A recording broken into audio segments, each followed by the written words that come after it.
So, how are you doing today? I'm doing well. So, I just want to start off by asking some background questions about you. First, let me introduce you. I'm interviewing my I'm interviewing Professor Lauren Blanchard. She's a professor here at MPC and she teaches political science.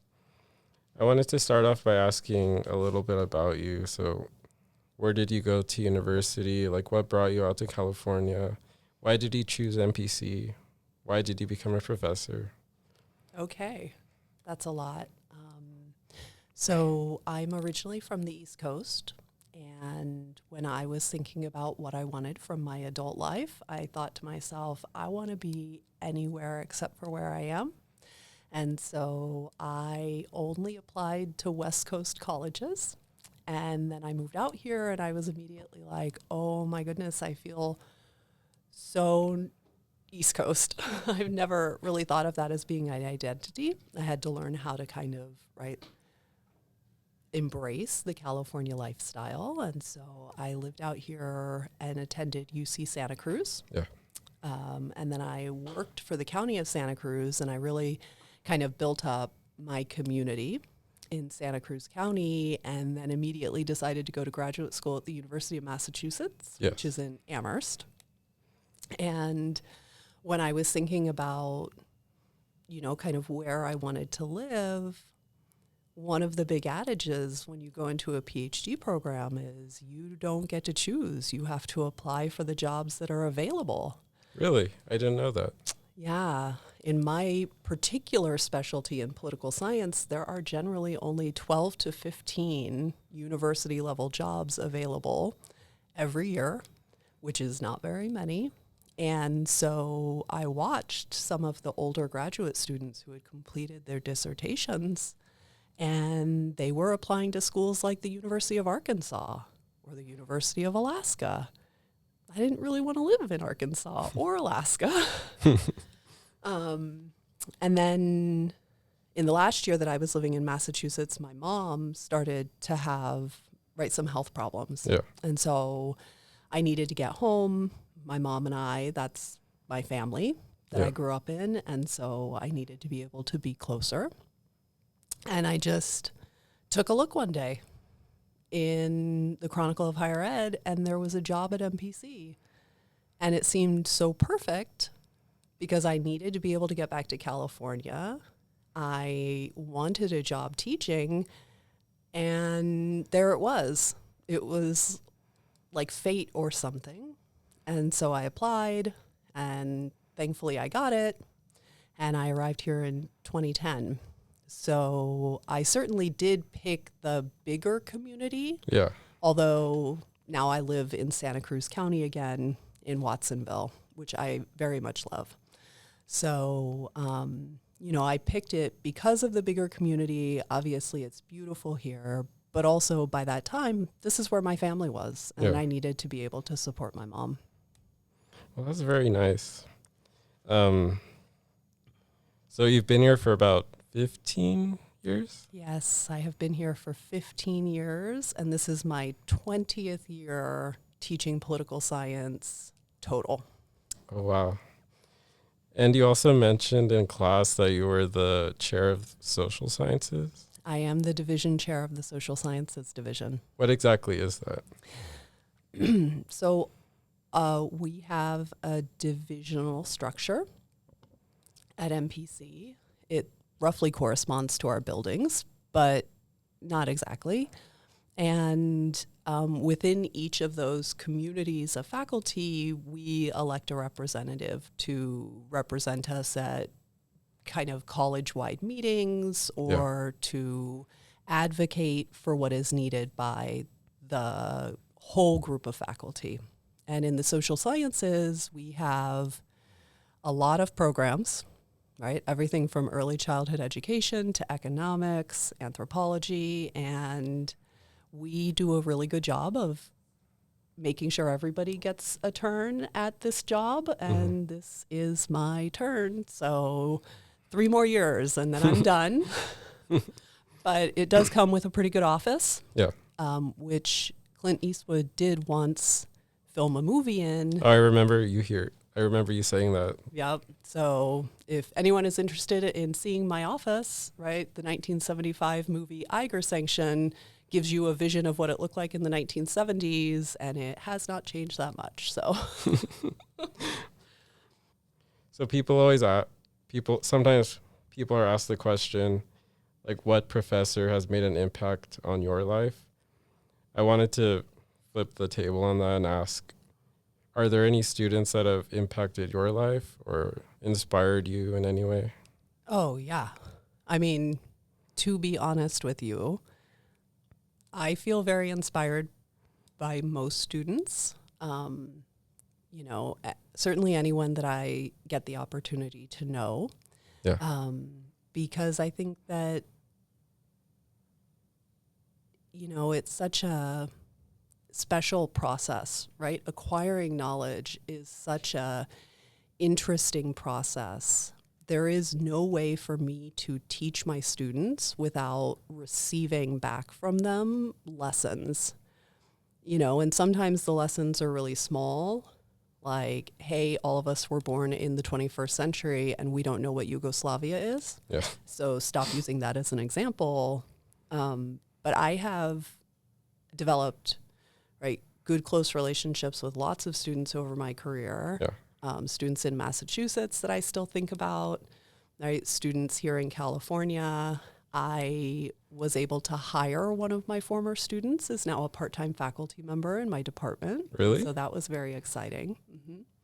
And just this week, I actually bumped into another one of my former students who was interviewing for a job at the college. So, now I have people who were my students who are grown up and in many cases smarter than I am and doing work here at the college with me, which is, really exciting and gives those students the opportunity to continue shaping, right, kind of how I think about education. But the other thing I would say is that when I first got to Monterey Peninsula College, I was 28. Yeah. Which does give you a sense of how old I am now. But I was very young to be teaching at this college. And it was actually my students, more so than any of my colleagues, who really kind of embraced me and, wanted to kind of show me the town, make sure I knew where the good coffee was. And that was an awesome experience. And I still have, right, good close relationships with some of those students, some of whom were older than me at the time, some of whom, were just out of high school. So, I have nothing but admiration for people who want to understand the way the world works. Yeah. And I assume that all of my students, because I'm in political science, and now I do teach a little bit in philosophy, but I think the same thing holds. So many of my students want to take what they learn and figure out how to fix the problems they see in the world. Yeah. How can you not be inspired by that?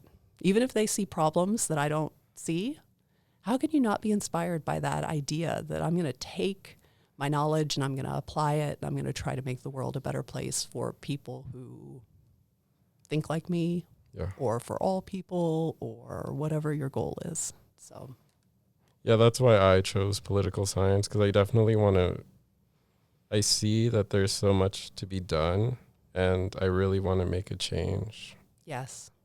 Well. And I feel like we all have the power to do that. Yes. So I want to take initiative and,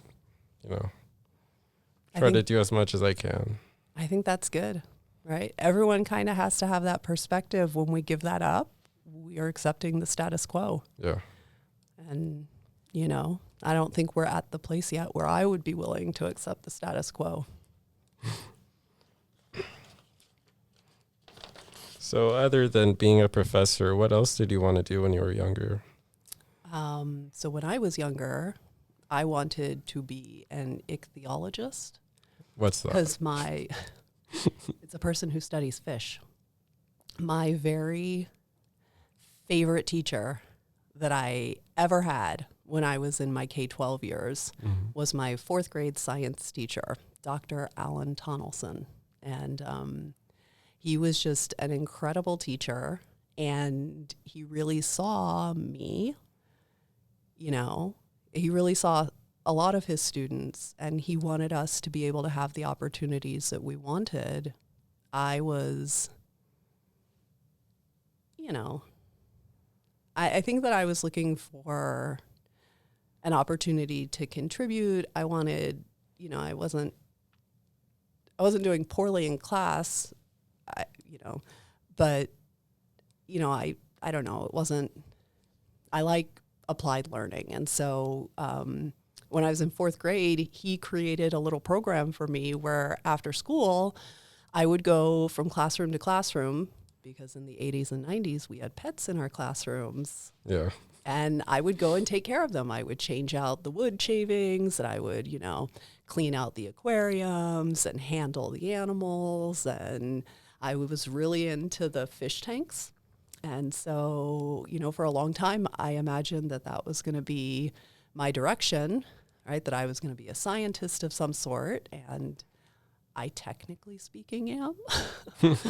Political science, not much of a science. But, I thought for a long time that's what was going to be the thing that mattered, really almost all the way until I got to college. And then, growing up in DC and coming to California, once I got here and I wasn't totally enmeshed in politics, it really began to click to me how much that was my passion. When it wasn't everywhere. Yeah. I was much more interested in it. When it was the entire city that I was living in, I felt a need maybe to be different, or I wanted something more, but I think that grand scheme of things, I ended up exactly where I am for, it really suits the way that my mind thinks to think about things in terms of power.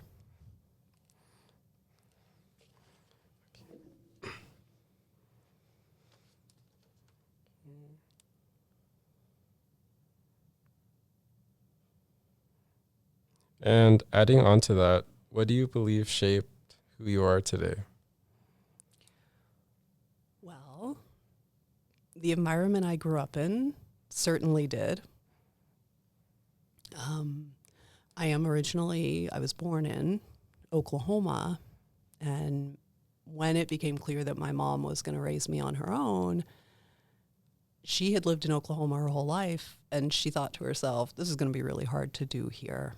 And so she relocated us to Washington, D.C., and part of the reason was because she had been able to get a job as a receptionist working for a person named John Mitchell, who was technically the Attorney General during Nixon's presidency and did end up going to prison as a part of the Watergate scandal. Mm-hmm. He had gotten his law license back by that point. And that really started kind of her trajectory of pretty regularly working in very overtly political spaces. And so, she brought a lot of that home with her. She worked for the Gannett Company, which owns a lot of newspapers.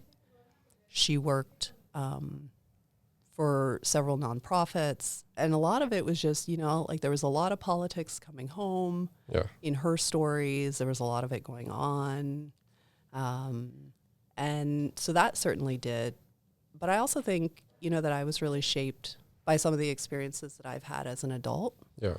My mentor was a person named Nick Senos at the University of Massachusetts. And the thing that I really appreciated about Nick is that you never had to wonder about what he thought. Yeah. Even the first time I met him, I had gone out because I had gotten into a couple of programs. I went and looked at one in New Jersey and one in Massachusetts. I needed to make a decision. And when I got to New Jersey, they took me out to lunch, and they really tried to give me a picture of my life where everything would be perfect and awesome.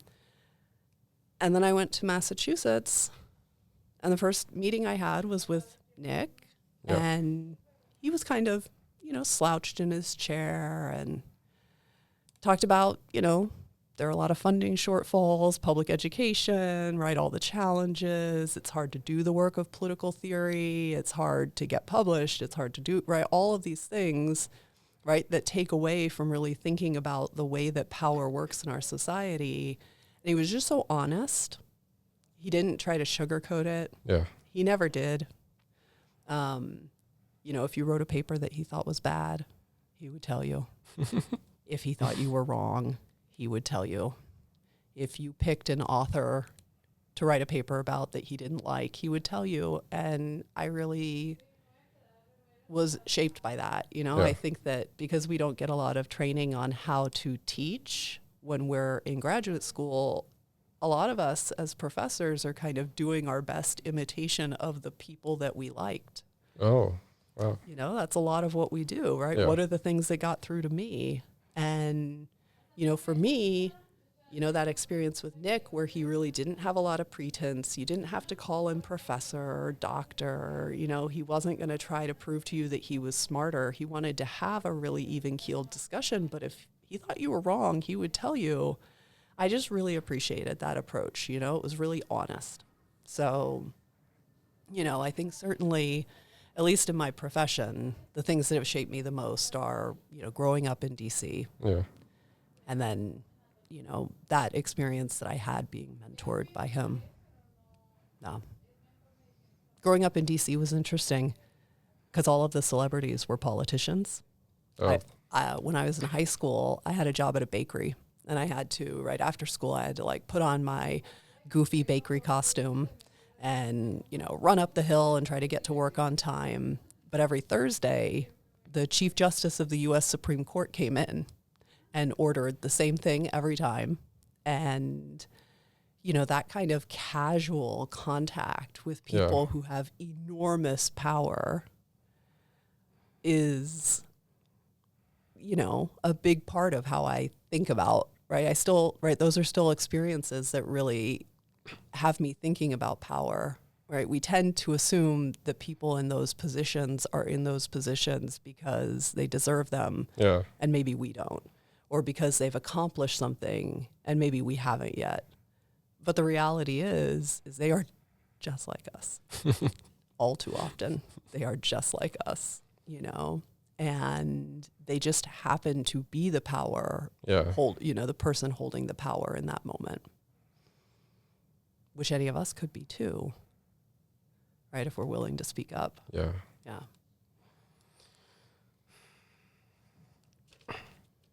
So if there was a museum dedicated to you, what would they sell at the gift shop?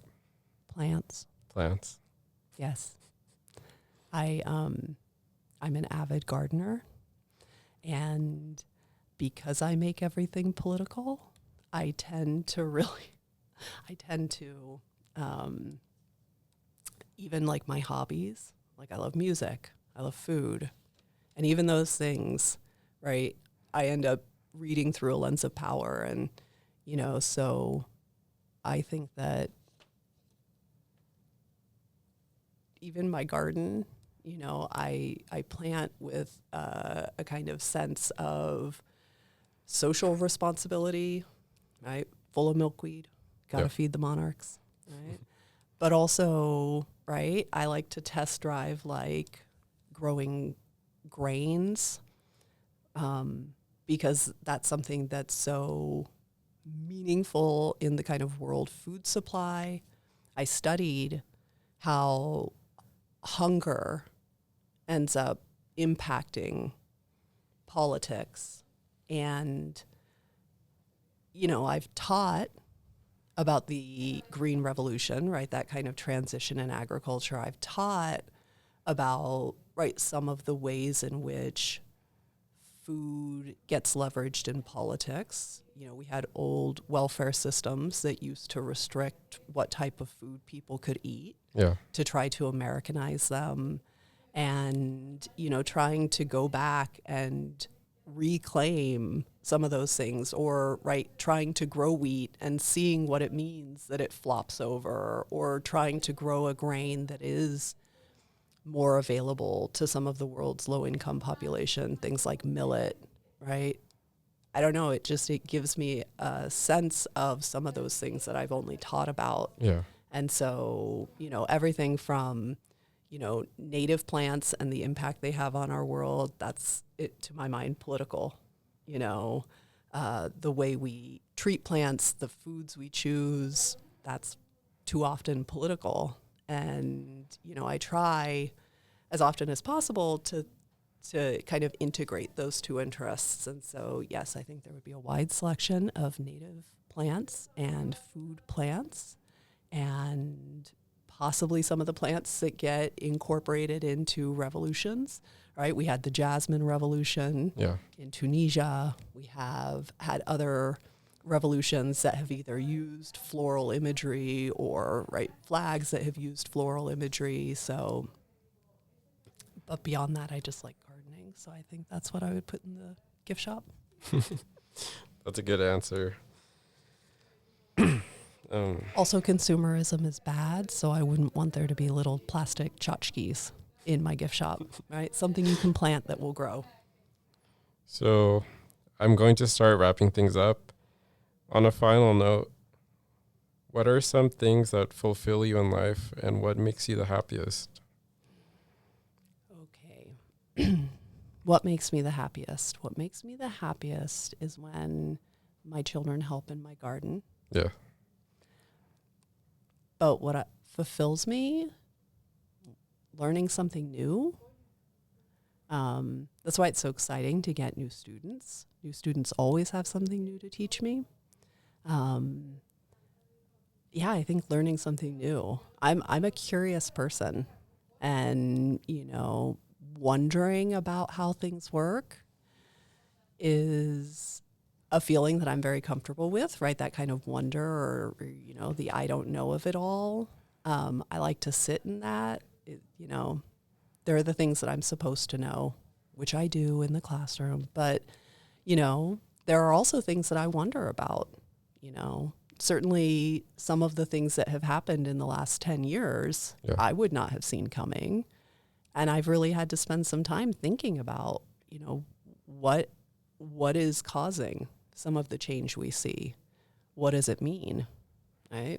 I also have some very, I'm suspicious of technology. So, the integration of technology has definitely given me a lot of opportunities to not understand the world around me. But there's nothing more fulfilling than when you had a question. Maybe I had a question when I was young, right? Maybe I had a question when I first read one of the books that I now get to teach. And every once in a while, I'll read a page again because I'm prepping a lecture, and I got it. I understood something that had always been kind of a mystery to me. That's such a wonderful feeling. So, that's certainly the thing that makes me feel most fulfilled is kind of using my brain either for wonder or getting new information, which is wonderful. But what makes me the happiest, that's more, my leisure activities, my family. We have like 1 million animals, so also my pets. I'm never as happy as when I can persuade my kids to hang out with me while I'm cooking or while we're in the garden. How many animals do you have? What type? We have 2 cats. We have 3 dogs. We have had in the past fish. We have had a tortoise. We are always open to new animals, which is getting a little bit dangerous because once my kids figure out that they can really work us over like that, they are going to start bringing home pets. And neither my husband and I, neither of us are able to say no to, cute and fluffy things. Although I will tell you that our tortoise, Tortosaurus rex, was one of the cutest animals I think we've ever had. He was very sweet. So. Well, thank you for joining me today. It was a pleasure to have Professor Lauren Blanchard on the podcast. And Thank you for having me, Alberto. Yeah. Thank you so much.